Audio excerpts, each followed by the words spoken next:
नमस्कार, मैं हूं संजय शर्मा। आप देख रहे हैं 4 PM न्यूज़ नेटवर्क। देश में इस समय एक ही यात्रा की बात हो रही है और वो है राहुल गांधी की भारत जोड़ो यात्रा की। दरअसल आप ट्विटर उठा के देखिए, फेसबुक उठा के देखिए, तो आपको एक बड़ा वर्ग जो दिखाई देगा वो भारत जोड़ो यात्रा से जुड़ा हुआ दिखाई देगा। पूरी भारतीय जनता पार्टी को पसीने आ गए हैं। उन नेताओं को, उन पत्रकारों को, उन चैनलों को पसीने आ गए जो राहुल गांधी को पप्पू पप्पू कहने में दिन रात जुटे रहते थे। राहुल गांधी की उसी छवि बनाने में जुटे रहते थे। करोड़ों रुपए, सैकड़ों हजारों करोड़ रुपया इसमें खर्च कर दिया गया। लेकिन अब राहुल गांधी की 2 महीने से ज्यादा वक्त की इस यात्रा ने सारा सीन बिगाड़ दिया। 2 महीने में ये यात्रा अपने मकसद में कितनी कामयाब रही, इसको लेकर अलग अलग लोगों के अलग अलग मत हैं। राहुल गांधी की भारत जोड़ो यात्रा जब शुरू हुई, तमाम लोगों ने तमाम सवाल किए। तब भी मैंने कहा था कि यह यात्रा देश को जोड़ने की है, यह यात्रा राजनीति करने की नहीं है। यह यात्रा एक सामाजिक और राजनीतिक गठबंधन की है, जो सामाजिक राजनीति को, नैतिकता की राजनीति को, मौलिकता की राजनीति को और जन सरोकारों की राजनीति को सामाजिक दायरे में बांधती है और यह देश से नफरत खत्म करने की राजनीति, यह देश के लोगों के बीच जाने की जो है सामाजिक क्रांति है और उनको समझने की है। और वही हो रहा है। राहुल गांधी ने इतने राज्यों में, तो 5 राज्यों में उन्होंने विजिट किया, वहां के लोगों से एक एक छोटी छोटी माइनॉरिटी चीजों को ऑब्जर्व किया और चीजें की। उससे पता चलता है कि अगला आदमी उन सब चीजों पे स्टडी कर रहा है और उसकी स्टडी 100% सही है। यह साबित होता है कि जब नोटबंदी से लेकर के कोविड तक या जो भी कुछ रहा हो, उन सारी स्थितियों में उस शख्स ने जो जो डाटा कहा, जो जो भविष्य के परिणाम बताए, वही सामने आए और सरकारें तब मानने को तैयार नहीं थी। उन्हें पप्पू साबित करने के लिए करोड़ों रुपए खर्च किए गए। लेकिन आज जब वो जमीन पर उतरे हैं, वो बिका हुआ मीडिया और दूसरे लोग जो उनको पप्पू बनाने पे तुले थे, उन सब की स्थिति यह है कि उन सब के बावजूद अब वो निखर के सामने आने लगे हैं और दिखने लगा है कि राहुल गांधी ने, वास्तविक राहुल गांधी कौन है। और यह अब सामने आया जब मैं 2017 तक मैं भी ये इसी स्थिति में था, लेकिन जब मैं उनसे पहली बार मिला और चर्चा की, तब मैं जाना कि वो आदमी कितना योग्य है। कोई कहता है कि राहुल गांधी उम्मीद से ज्यादा कामयाब रहे हैं। कोई कहता है कि इस भारत जोड़ो यात्रा से कांग्रेस को कोई फायदा नहीं होगा। खैर, जो भी हो, इस यात्रा ने यह बिल्कुल तय बात है, या यूं कहें कि इस पप्पू की छवि को पूरी तरह से धोकर रख दिया है। और देखिए, भारतीय राजनीति में छवि को धो पाना बड़ा मुश्किल काम होता है। याद करिए, गुजरात दंगों के बाद नरेंद्र मोदी जी की जो छवि, प्रधानमंत्री जी की जो छवि बनी, वो आज तक धुल नहीं पाई। तमाम कोशिशें कर डाली गई। ममता बनर्जी की ज्योति बसु के साथ लड़ाई झगड़ा टकराव, वो जो छवि बनी कि लड़ाकू नेता है, वो लड़ाकू नेता वाली छवि आज तक बदस्तूर बनी हुई है। दिग्विजय सिंह की जो छवि बनी कि वो चाहे जो भी बोलें, लेकिन जो बोलेंगे उससे कभी पलटेंगे नहीं, अपनी बात के पक्के हैं, जवान के धनी हैं। भले ही इस बयान से उनका कोई नुकसान कुछ ना हो जाए, लेकिन दिग्विजय अपनी जवान पर कायम रहते हैं। ये छवि आज तक बनी है। लेकिन भारत जोड़ो यात्रा ने राहुल गांधी की छवि को पूरी तरह से बदल कर रख दिया। हजारों किलोमीटर दूर पैदल चलने के बाद अब उन्हें कोई शहजादा नहीं कह पाएगा। कहते थे ना, शहजादा, कांग्रेस का शहजादा। भारतीय जनता पार्टी के नेता हर मंच पे, फोरम पे जानबूझ के राहुल गांधी को शहजादा कहते थे। मतलब राहुल गांधी की छवि ऐसी बंदो कि वो तो युवराज हैं, वो जनता से मिलेंगे क्या, शहजादा हैं। लेकिन अब उन्हें कोई शहजादा नहीं कह पाएगा। और वैसे भी आजकल क्रिकेट का खुमार है, छाया हुआ है। आज ही इंग्लैंड जीता है T20 में, तो उसमें चर्चा शहजादे की नहीं बल्कि शाह के जादे की, यानी आप समझ गए होंगे, शाहजादे की ज्यादा है।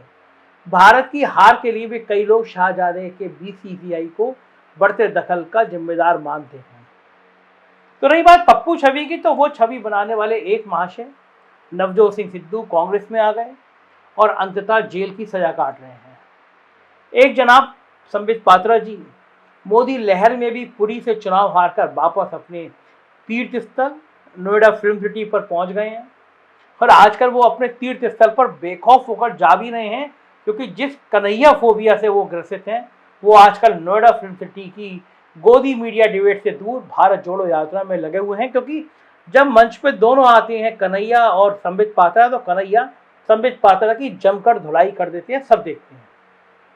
अब रही ये बात नरेंद्र मोदी जी और उनकी कंपनी की, तो 3 महीने पहले उसका जायका जो नीतीश कुमार ने बिगाड़ा है वो आज तक वापस नहीं आ पाया। रही कसर जो है वो मल्लिकार्जुन खड़गे ने पूरी कर दी है। और फिर जब लेवल प्लेइंग फील्ड की दिशा में माहौल बनने लगा तो राहुल गांधी ने बड़ी लीड की तरफ बढ़ने के इरादे से भारत जोड़ो यात्रा शुरू कर दी। अब राहुल गांधी कितना भारत जोड़ पाए हैं ये तो वक्त बताएगा, लेकिन कांग्रेस जोड़ने में राहुल गांधी ने काफी हद तक कामयाबी हासिल कर ली है। ये हिमाचल में भी दिख रहा है और गुजरात में भी अब तक दिखता रहा है और दिख रहा है। कर्नाटका पिछले 4 लोकसभा चुनाव से बीजेपी लगातार बढ़त बनाए हुए है, लेकिन अब भारत जोड़ो यात्रा में जो भीड़ उमड़ी है उसने भाजपा की नींद भले उड़ा दी हो, लेकिन बीएस येदियुरप्पा शायद चैन की नींद से सोएंगे।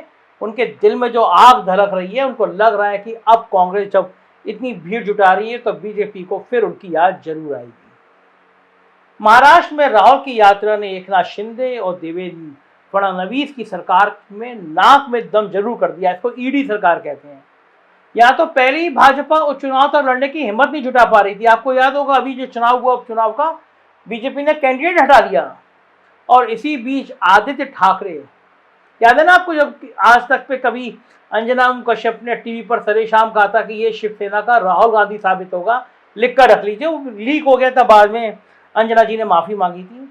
आदित्य ठाकरे और सुप्रिया सुले ने भारत जोड़ो यात्रा में पहुंचकर महाविकास अघाड़ी की चट्टानी एकता से सबको अवगत करा दिया।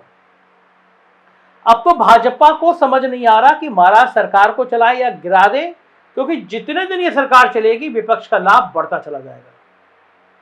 लेकिन महाराष्ट्र के बाद ये यात्रा हिंदी भाषी भारत में आनी है, यानी उस इलाके में जहां कांग्रेस के पास सिर्फ 14 लोकसभा सीटें हैं, वहीं इसके उलट भारतीय जनता पार्टी के पास 184 सीटें हैं।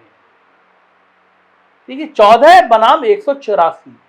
और यही राहुल गांधी को तय करना है कि भारत जोड़ो यात्रा मोदी मैजिक को यहां पर कैसे कम करेगी। देखिए, महाराष्ट्र के पहले तक तो भारत जोड़ो यात्रा में जो कुछ भी हासिल किया है, अचीव किया है कांग्रेस ने, उसकी इकलौती बेनिफिशियरी कांग्रेस रही है। लेकिन अब हिंदी भाषी भारत में राहुल जितना भी जोर लगाएंगे और उससे जो भी भाजपा का विरोधी माहौल बनेगा, उसका अकेला लाभ ले पाने की स्थिति में सिर्फ राहुल या कांग्रेस नहीं होंगे, बल्कि यहाँ भारतीय जनता पार्टी विरोधी जो माहौल राहुल बनाएंगे उससे लाभ पाने की स्थिति में कांग्रेस के साथ साथ नीतीश कुमार भी होंगे।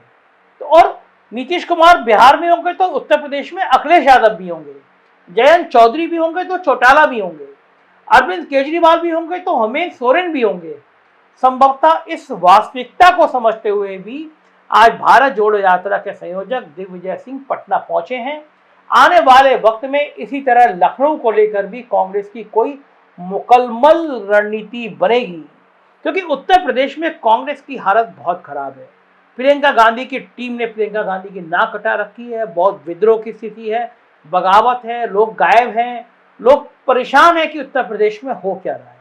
और राहुल गांधी की परीक्षा उत्तर प्रदेश में भी होनी है। इसी परीक्षा में सामने से या पर्दे के पीछे से राहुल को अखिलेश यादव के साथ भी सामंजस्य बनाना होगा, क्योंकि जिस तरह पटना का माहौल है वैसा लखनऊ में नहीं है। पटना की सत्ता तो नीतीश जी ने विपक्ष की झोली में डालकर मामला आसान कर दिया, लेकिन लखनऊ में सत्ता भाजपा की है और यहां अखिलेश यादव बड़ी भूमिका में है। लेकिन राहुल भारत जोड़ो यात्रा में अब तक सामंजस्य को प्राथमिकता देते आए हैं और उनका यही रवैया भाजपा को डराता रहा है।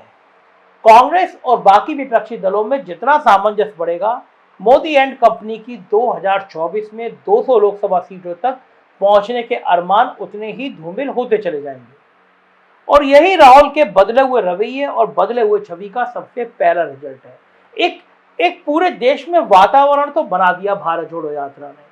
कांग्रेस ने यह मैसेज तो दे दिया कि वो पूरे देश में लड़ सकती है, खड़ी हो सकती है, और लोग बड़ी संख्या में कांग्रेस का इंतजार कर रहे हैं। राहुल की भारत जोड़ो यात्रा जहां से निकल रही है वहां पे बेहिसाब भीड़ उनके साथ आ रही है। बच्चे, महिलाएं, बूढ़े, सिपाही, फौजी लोग सब राहुल गांधी के साथ जोड़ रहे हैं। और राहुल गांधी जिस तरह हजारों किलोमीटर का रास्ता पैदल नाप रहे हैं, कहीं वो बस पर चढ़ जा रहे हैं, कहीं वो बैठ के पानी पी रहे हैं भीड़ में, कहीं खाना खा रहे हैं, उन्होंने बिल्कुल एक आम आदमी के साथ अपने आप को जोड़ लिया है। कहीं बच्चों के साथ फुटबॉल खेल रहे हैं, और एक लंबे समय के बाद कोई नेता इस तरह देश को पैदल नापने निकला है। तो राहुल गांधी ने सीन क्रिएट किया है, और देखना ये होगा कि ये जो फसल तैयार हो रही है 2024 में, इस फसल को काटेगा कौन, मोदी, राहुल या फिर कोई और।